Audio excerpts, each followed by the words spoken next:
नमस्कार मित्रांनो, मी अमर स्पर्धा मित्र या चॅनलमध्ये आपलं सर्वांचं स्वागत करतो. आज आपण या व्हिडिओमध्ये पाहणार आहोत इंग्लिश व्होकॅब्युलरीचा पार्ट 10. या सेशनमध्ये आपण नेहमीप्रमाणे पिक्चरच्या मदतीने म्हणजे चित्रांच्या साहाय्याने आपण व्होकॅब्युलरी बिल्डअप करणार आहोत. त्यामुळे नेहमीप्रमाणेच हा सेशन तुमच्यासाठी अत्यंत महत्त्वाचा आहे आणि प्रत्येक स्पर्धा परीक्षेमध्ये हे व्होकॅब्युलरी तुम्हाला उपयोगी पडणार आहे. चला तर मित्रांनो, वेळ न दवडता आपल्या व्हिडिओला सुरुवात करूया. आता बघा, पहिला वर्ड आहे आपल्याकडे ब्रुटॅलिटी. या ब्रुटॅलिटीचा अर्थ काय होतो बघा. Behaviour that is very cruel or violent and showing no feeling for others. काय अर्थ होतो बघा. ब्रुटॅलिटीचा अर्थ होतो बिहेवियर. बिहेवियर म्हणजे वर्तवणूक. दॅट इज म्हणजे जे की, व्हेरी क्रुअल. क्रुअल म्हणजे दुष्ट, पाशवी. अशी वर्तवणूक जी की दुष्टपणाची आहे, पाशवी आहे किंवा व्हायलेंट आहे, हिंसक आहे. And showing no feeling for others. Show म्हणजे दाखवणे, फिलिंग्स म्हणजे भावना, नो फिलिंग्स म्हणजे भावना न दाखवणे, अदर्स म्हणजे इतरांसाठी. इतरांसाठी तुमच्या मनामध्ये कोणतीही भावना नाहीये किंवा दया, सहानुभूती नाहीये, याला आपण ब्रुटॅलिटी असं आपण म्हणतो. मराठीमध्ये अर्थ बघा. अतिशय क्रूर किंवा हिंसक किंवा इतरांबद्दल भावना न दाखवणारं वर्तन किंवा क्रूरपणा. काय अर्थ होतो बघा. अतिशय क्रूर किंवा हिंसक. या चित्रामध्ये बघा, या व्यक्तीला डांबून ठेवलंय बघा जेलमध्ये आणि त्याला पोलिसवाले मारतात असं आपण म्हणू शकतो. किंवा आपण दुसरा हा पिक्चर पाहू शकता तुम्ही. जय भीम मूवीचा तो चित्रपट आहे आणि त्यामधला हा पिक्चर घेतलेला आहे आपण. ओके, म्हणजे यावरून कळू शकेल की मोस्टली काय ब्रुटॅलिटी आहे पोलिसांची. एक आदिवासी जमातीमधले लोक असतील किंवा ट्रायबल लोक असतील त्यांच्या विरुद्ध पोलिसांनी केलेला अमानुष अत्याचार या विरुद्ध हा मूवी आहे. म्हणजे ब्रुटॅलिटी दाखवली असं आपण त्याला म्हणतो. एक्झाम्पल बघा. There have been many complaints of police brutality. There have been many complaints. येथे असंख्य अशा कंप्लेंट्स होत्या पोलिसांच्या ब्रुटॅलिटी बद्दलची. ओके, चला आता नेक्स्ट बघा. नेक्स्ट आहे प्रिव्हिलेज. या प्रिव्हिलेजचा अर्थ काय होतो बघा. A special advantage or authority possessed by a particular person or group. A special advantage. Special म्हणजे विशेष म्हणूया, ॲडव्हान्टेज म्हणजे फायदा. म्हणजे स्पेशल ॲडव्हान्टेज म्हणजे काय, एक विशेष फायदा. Special authority. अथॉरिटी म्हणजे अधिकार, मग स्पेशल अथॉरिटी म्हणजेच काय तर विशेष अधिकार. Possessed bye a particular person. Particular म्हणजे एका विशिष्ट, पर्सन म्हणजे व्यक्ती, ग्रुप म्हणजे समूह. म्हणजेच काय, एका विशिष्ट व्यक्ती किंवा विशिष्ट समूहाला मिळालेला जो विशेष अधिकार असतो त्याला प्रिव्हिलेज असं म्हणतात. मराठीमध्ये अर्थ बघा. विशेष अधिकार, विशेष हक्क किंवा व्यक्तिगत फायदा याला म्हणायचं प्रिव्हिलेज. आता बघा example. He has a privilege to visit well known temple in Maharashtra. He has a privilege. चित्रामध्ये बघा, हे आहेत महाराष्ट्राचे मुख्यमंत्री. कोण आहे तर Eknath Shinde. He has a privilege. यांना विशेष अधिकार आहे, विशेष हक्क आहे. To visit. व्हिजिट म्हणजे भेट देणे. वेल नोन टेम्पल. वेल नोन म्हणजेच काय तर खूप परिचयाचे असलेले किंवा प्रसिद्ध असलेले जे टेम्पल आहेत, टेम्पल म्हणजे मंदिर. इन महाराष्ट्र. महाराष्ट्रामधले जे काही प्रसिद्ध मंदिरे, स्थळ आहेत, या स्थळांना भेटण्याचा विशेष अधिकार कोणाला आहे तर आपले महाराष्ट्राचे मुख्यमंत्री यांना आहे. का तर बाबा त्यांच्याकडे पद आहे, मुख्यमंत्री पद आहे. आता कुठलंही मंदिर असेल, आता हे बघा इथे पंढरपूरचं मंदिर आहे मला वाटतं. तर या मंदिरामध्ये बघा सामान्य लोकांना एक जाण्यासाठी वेगळी रांग असते आणि जे माननीय आमदार असतात, खासदार असतात किंवा मोठं पद असते त्यांच्याकडे, त्यांना एक वेगळी रांग असते. म्हणजेच काय, या व्यक्तींना तेथे जाण्याचा एक प्रिव्हिलेज आहे, विशेष अधिकार आहे. ओके, चला आता नेक्स्ट बघा. नेक्स्ट आहे confess. Confess one word substitute आहे मित्रांनो. वन वर्ड सबस्टिट्यूट वरती विचारलेला कन्फेस आहे. आता अर्थ बघा. To admit that you have done something bad or wrong. To admit that. Admit म्हणजे मान्य करणे. दॅट म्हणजे जे की, यू हॅव डन तुम्ही केलेलं आहे, समथिंग म्हणजे काहीतरी, बॅड म्हणजे वाईट, रॉंग म्हणजे चुकीचं. तुम्ही काहीतरी चुकीचं केलंय किंवा वाईट केलंय हे तुम्ही ॲडमिट करणं, मान्य करणं, त्याला म्हणायचं कन्फेस. कन्फेशन केलं, एखाद्या क्रिमिनलने बघा कन्फेशन केलं, हा तुम्ही ऐकला असेल वर्ड. कन्फेशन म्हणजेच काय तर कबुलीनामा दिलेला आहे. आता मराठीत अर्थ बघा. तुम्ही काहीतरी वाईट किंवा चुकीची गोष्ट केली हे कबूल करणे किंवा अपराध मान्य करणे. तुम्ही काहीतरी वाईट किंवा चुकीची गोष्ट केली हे कबूल करणं किंवा तुम्ही जो केलाय अपराध तो मान्य करणं याला म्हणायचं कन्फेस करणं. आता एक्झाम्पल बघा. The young woman confessed. Young woman confessed to stealing money. आता चित्रामध्ये बघा, ही तरुण स्त्री आहे. या तरुण स्त्रीने कन्फेस्ड केलंय, कबुली दिलेले टू स्टीलिंग मनी. पैसे चोरलेत तिने, म्हणून या स्त्रीने काय केलंय, कबूल केलंय. बघा, या स्त्रीला पोलिसांनी पकडलंय. तर आपण असं म्हणू शकतो की बाबा या स्त्रीला पकडलंय आणि तिने कबूल केलंय की मीच पैसे चोरलेले होते. ओके, चला आता नेक्स्ट बघा.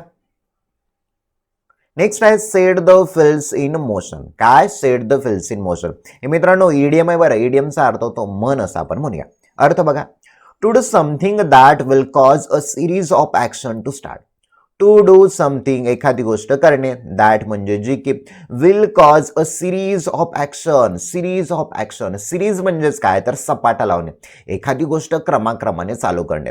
ऍक्शन म्हणजे कृती, स्टार्ट म्हणजे सुरुवात करणे. म्हणजेच काय तर असे काहीतरी करणं ज्यामुळे क्रियांची मालिका सुरू होईल. असं काहीतरी करणं ज्यामुळे एखादी क्रियांची मालिका म्हणजे एका क्रियेनंतर दुसरी क्रिया चालू होणं, याला आपण म्हणूया set the wheels in motion. आता एक्झाम्पल बघा, छान कळेल. Ramesh has set the wheels in motion to sell his property. बघा, Ramesh has set the wheels in motion. रमेशने काय केलं? क्रियांची मालिका सुरू केली. काय? To sell his property. Sell म्हणजे विकणे, हिज म्हणजे त्याचा, प्रॉपर्टी म्हणजे मालमत्ता. रमेशने मालिका सुरू केलेली कशाची? तर त्याची प्रॉपर्टी विकण्याची. बँकेचं कर्ज वगैरे असेल त्यामुळे आपण म्हणू शकतो. पहिल्यांदा बघा चित्रामध्ये आता इथे दिलंय फॉर सेल. ही कार आहे, कार फॉर सेल म्हणजे विक्रीसाठी कार आहे. म्हणजेच काय, रमेशने सुरुवातीला कार विकली. नंतर रमेशने काय केलं बाबा, हा त्याचा बंगलो होता, हा बंगलो सुद्धा विकला. म्हणजेच काय, set the wheels in motion. रमेशने एकानंतर एक क्रिया चालू करायला सुरुवात केली. आता बऱ्याच वेळा असं पण होऊ शकतं, एखादा व्यक्ती आहे त्याने एकानंतर दुसरी परीक्षा क्रॅक केली, दुसऱ्यानंतर तिसरी परीक्षा क्रॅक केली. म्हणजेच परीक्षा पास होण्याची क्रिया त्याने सलग चालू ठेवली. याला म्हणूया set the wheels in motion. Okay, चला नेक्स्ट बघा. नेक्स्ट आहे मित्रांनो आपल्याकडे हॉस्पिटॅलिटी. काय? हॉस्पिटॅलिटी. अर्थ बघा, looking after guest and being friendly and welcoming towards them. Looking after guest. Look after म्हणजे एखाद्याकडे काळजी घेणे, एखाद्याकडे विशेष लक्ष देणे. Look after. Okay, looking after guest पाहुण्यांकडे विशेष काळजी देऊन लक्ष देणे. बीइंग फ्रेंडली मित्रत्वाने वागणे. Welcoming towards them. वेलकम स्वागत करणे, टुवर्ड्स म्हणजे च्या दिशेने. म्हणजेच बघा, आलेल्या पाहुण्यांचे स्वागत करून त्यांच्याशी मित्रत्वाने वागणे व त्यांना काय हवे नको ते पाहणे, आदरातिथ्य करणे, पाहुणचार करणे, आतिथ्य करणे, याला म्हणायचं हॉस्पिटॅलिटी. हॉस्पिटॅलिटी म्हणजे काय? पाहुणचार.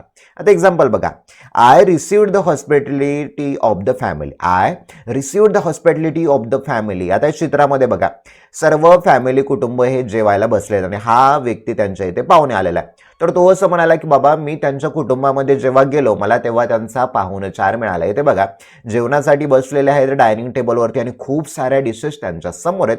म्हणजेच काय, या व्यक्तींनी, या फॅमिलीने त्या व्यक्तीचा छान पद्धतीने हॉस्पिटॅलिटी केलेली आहे. म्हणजेच काय, पाहुणचार केलेला आहे. ओके, चला आता नेक्स्ट बघा. नेक्स्ट आहे फ्रेलिटी. वन वर्ड सबस्टिट्यूट आहे. वन वर्ड सबस्टिट्यूट आहे फ्रेलिटी. अर्थ बघा, physical weakness, lack of health or strength. आता फिजिकल म्हणजे शारीरिक, वीकनेस म्हणजे अशक्तपणा किंवा कमकुवतपणा. लॅक ऑफ हेल्थ बघा, आरोग्य काय सदृढ नसणं किंवा स्ट्रेंथ शरीरामध्ये, अंगामध्ये स्ट्रेंथ नसणं, ताकद नसणं, त्याला म्हणायचं फ्रेलिटी. आता बघा, शारीरिक कमजोरी, आरोग्य किंवा शक्तीचा अभाव. शारीरिक कमजोरी, आरोग्य किंवा शक्तीचा अभाव, याला म्हणायचं फ्रेलिटी. ओके, आता एक्झाम्पल बघा, she became ill after a long period of increasing frailty. बघा, शी बिकेम इल. बिकम म्हणजे होणे, बिकमचं भेटू झालं, बिकेम काय झालं? बिकेम. ओके, इल म्हणजे आजारी, म्हणजे ती आजारी झाली. आफ्टर म्हणजे नंतर, अ लॉंग पिरियड दीर्घ कालावधीनंतर, ऑफ इन्क्रीजिंग फ्रेलिटी म्हणजेच काय, ही स्त्री आहे बघा, सातत्याने ही आजारी पडत होती. ओके, म्हणजेच काय तर अशक्तपणामुळे, तिच्या अशक्तपणामुळे एक दिवस ती आजारी पडली, तर त्याला फ्रेलिटी म्हणूया. तर फ्रेलिटीला कसं लक्षात ठेवायचं बाबा, ही स्त्री आहे आणि स्त्री कशी आहे? बेड रेस्ट करत आहे, अशक्त पडलेली आहे, तिचा शारीरिक थकवा तिला जाणवत आहे असं आपण त्याला म्हणू शकतो. ओके, चला आता नेक्स्ट बघा. नेक्स्ट आहे इरॅडिकेट. इरॅडिकेटचा अर्थ बघा, to get rid of or destroy something completely. Get म्हणजे मिळणे, रीड म्हणजे सुटका. ओके, एखाद्या गोष्टीपासून सुटका मिळवणं त्याला रीड असं म्हणूया. To get rid of or destroy something completely. Destroy म्हणजे एखादी गोष्ट नष्ट करणे, समथिंग म्हणजे काहीतरी, कम्प्लिटली म्हणजे पूर्णपणे. पूर्णपणे एखादी गोष्ट नष्ट करणं, त्याचा समूळ नाश करणं, त्याला म्हणायचं इरॅडिकेट. आता मराठीत अर्थ बघा, एखाद्या गोष्टीचं निर्मूलन करणे. ओके, म्हणजे कास्ट वगैरे असेल, कास्टचं काय करणं? इरॅडिकेशन करणं. म्हणजेच काय? जातीभेद निर्मूलन करणे. Okay, eradication of caste. नाश करणे, एखाद्या गोष्टीचा नाश करणे, एखादी गोष्ट मुळासकट काढून टाकणे, त्याला म्हणायचं इरॅडिकेट करणं. आता एक्झाम्पल बघा, hospitals are already battling to eradicate illnesses such as malaria and tetanus. बघा, hospitals are already battling. Hospital जे दवाखाने ऑलरेडी म्हणजे अगोदरच, बॅटल म्हणजे लढा देणे. Okay, to eradicate illness. Eradicate म्हणजे नष्ट करणे. कशाचा? इलनेस, आजारपण. सच ॲज, कोणत्या आजारांचा ते निर्मूलन करत आहेत? बघा, मलेरिया किंवा टेटनस. या चित्रामध्ये बघा, हा डास आहे. कशाचा डास आहे? हा मलेरियाचा डास आहे. मग मलेरियाचं पूर्णपणे निर्मूलन करण्याचं कुणी ठरवलंय? तर हॉस्पिटलने ठरवलेलं, इरॅडिक करायचं. ओके, मग इरॅडिकेटला कसं लक्षात ठेवायचं? तर त्या मच्छरांचं आपल्याला निर्मूलन करायचंय, मच्छरांचा पूर्ण नष्ट करायचंय आणि आपल्या देशातून मलेरिया आजार दूर पळवायचा. ओके, चला आता नेक्स्ट बघा. नेक्स्ट आहे स्लीक. या स्लीकचा अर्थ बघा, especially of hair or shape. विशेषतः कुणाबद्दल? हेअर, केसांबद्दल किंवा शेप्स, त्यांच्या आकाराबद्दल वापरणारा शब्द. Smooth. Okay, usually curved and shiny. बघा, युजली विशेषतः कसे? कर्व, केस कसे? कर्व आकार आलेला. शायनी, चकाकदार, लुकलुकीत. Okay, therefore looking healthy and attractive. आणि त्याचमुळे ते केस कसे दिसत आहेत? लुकिंग हेल्दी, आरोग्यदायी किंवा अट्रॅक्टिव्ह दिसत आहात. त्याला काय म्हणायचं? स्लीक म्हणायचं. आता मराठीत अर्थ बघा, तुकतुकीत, चमकदार करणे किंवा गोंडस. काय? तुकतुकीत किंवा चमकदार असणारे केस किंवा गोंडस, काय म्हणायचं? स्लीकला. आता एक्झाम्पल बघा, girls sleek hair are looking beautiful. Girls sleek hair. आता या चित्रामध्ये बघा, ही एक स्त्री आहे आणि दुसरी एक आहे. तर त्या दोघींचे बघा, हिचे जे केस आहेत एकदम अट्रॅक्टिव्ह ब्राउनी झालेले आहेत आणि वरचे स्लीक आहेत, म्हणजेच काय तर हेल्दी दिसत आहेत, स्मूथ दिसत आहे. या दुसऱ्या पिक्चरमध्ये बघा, या वुमनचे जे केस आहेत पूर्णपणे एकदम शायनी, हेल्दी आहेत असं दिसत आहेत. मग स्लीकला कसं लक्षात ठेवा? तर या महिलेला असणारे सुंदर केस, या अनुषंगाने त्याला लक्षात ठेवायचं. ओके, चला आता नेक्स्ट बघा. नेक्स्ट आहे अ गट फिलिंग. आता गट फिलिंग ही ईडीएम आहे, बऱ्याच वेळा परीक्षेत विचारले बघा. गट फिलिंग अर्थ होतो an instinct or intuition. An instinct or intuition. बघा, काय अर्थ होतो? अंतःप्रेरणा किंवा अंतर्ज्ञान. काय? अंतःप्रेरणा किंवा अंतर्ज्ञान, याला काय म्हणायचं? अ गट फिलिंग.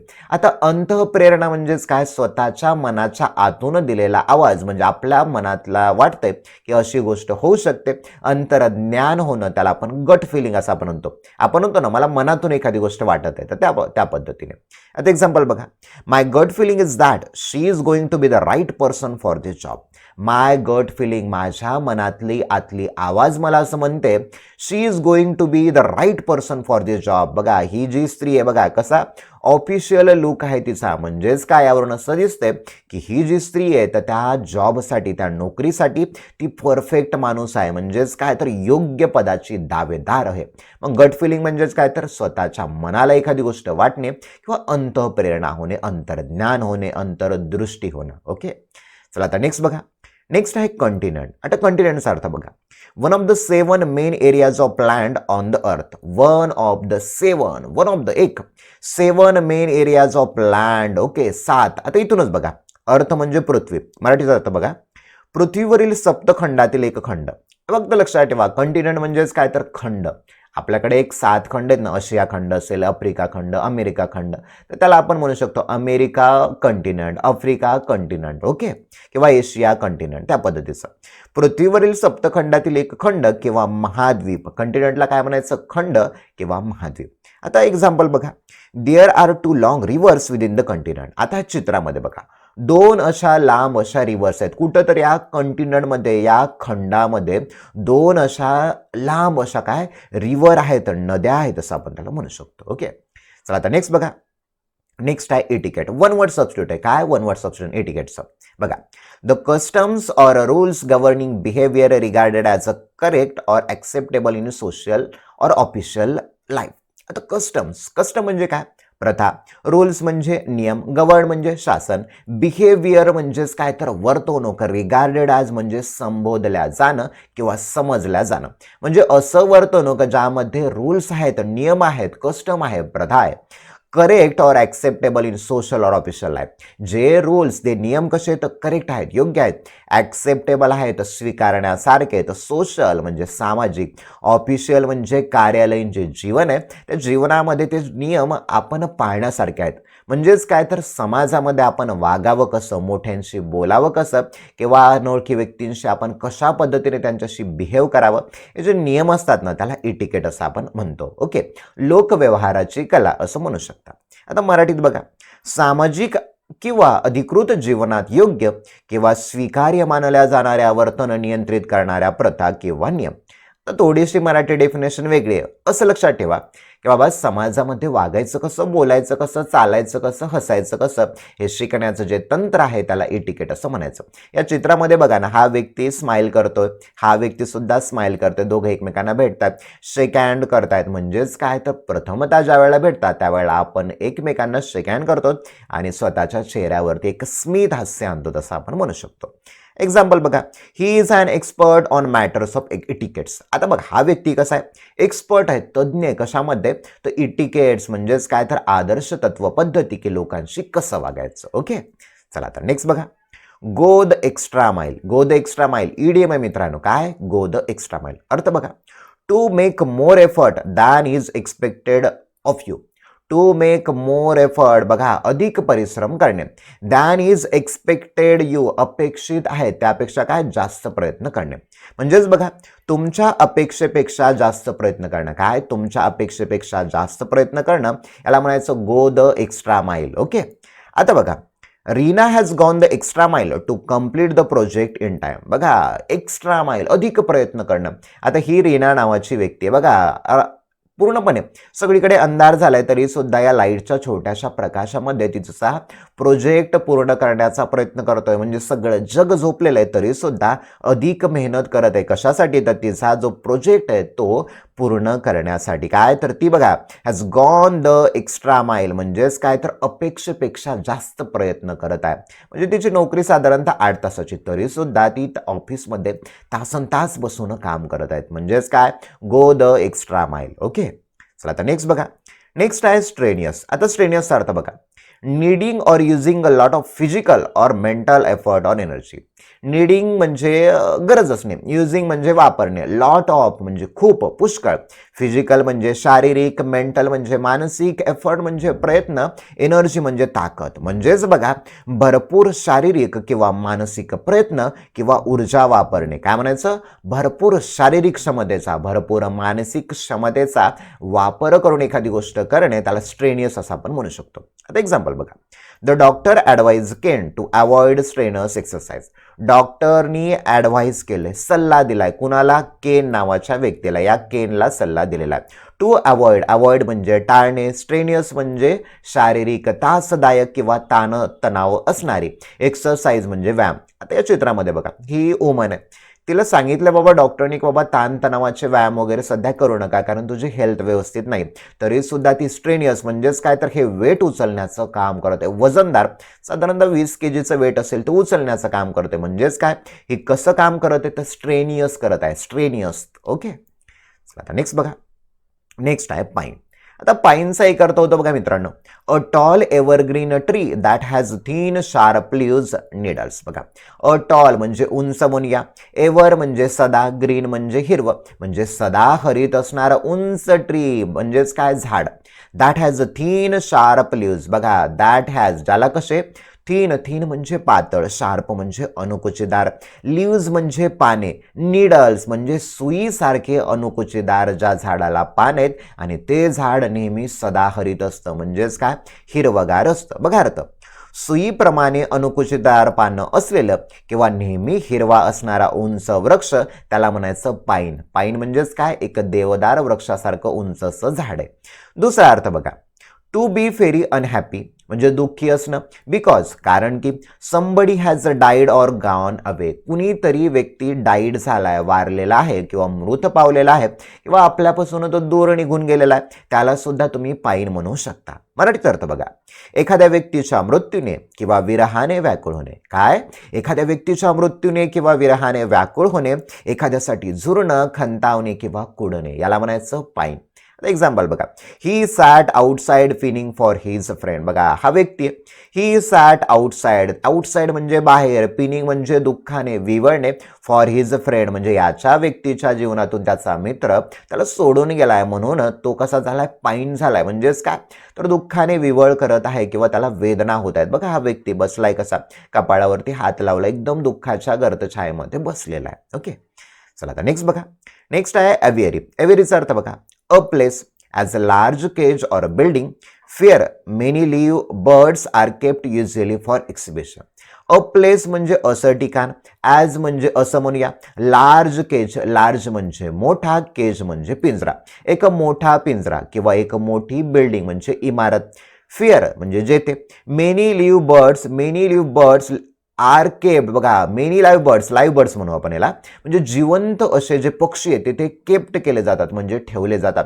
युजली फॉर एक्झिबिशन, विशेषतः कसं तर एक्झिबिशनसाठी. एक्झिबिशन म्हणजेच काय तर प्रदर्शनासाठी खूप सारे पक्षी त्या पिंजऱ्यामध्ये ठेवले जातात, त्याला एव्हियरी असं म्हणतो. आता मराठीत बघा, एक जागा किंवा मोठा पिंजरा किंवा इमारत म्हणून जिथे बरेच जिवंत पक्षी सहसा प्रदर्शनासाठी ठेवले जातात त्याला म्हणायचं एव्हियरी. ओके, म्हणजे प्राणी जेथे ठेवले जातात त्याला एव्हियरी असं आपण म्हणतो. एक्झाम्पल बघा, there was also an aviary full of rare birds. बघा, there was also an aviary, तिथे एक एव्हियरी आहे full of rare birds. Full म्हणजे पूर्ण, रेअर म्हणजे दुर्मिळ, बर्ड्स म्हणजे पक्षी. आता ह्या पहिल्या चित्रात बघा, इथे हा मोठा पिंजरा आहे बघा, या पिंजऱ्यामध्ये काय या पक्षाला ठेवलेलं आहे. हा बघा, हा येथे दुर्मिळ असा पक्षी येथे पिंजऱ्यामध्ये ठेवलेला आहे. मग असं ठिकाण जिथे पक्षी ठेवले जातात, पक्ष्यांचं राहायचं ठिकाण, त्याला एव्हियरी असं आपण म्हणू शकतो. ओके, तर मित्रांनो, ही होती महत्त्वाची आजच्या सेशनमधील इंग्लिश व्होकॅब्युलरी. ही इंग्लिश व्होकॅब्युलरी तुम्हाला प्रत्येक स्पर्धा परीक्षेमध्ये उपयोगी पडणार आहे. MPSC असेल, UPSC असेल, जिल्हा परिषद असतील, तलाठी भरती असेल किंवा बँकिंग असेल, SSC असेल, प्रत्येक परीक्षेमध्ये जवळपास 3 ते 4 मार्कला इंग्लिश व्होकॅब्युलरीचे प्रश्न विचारतात.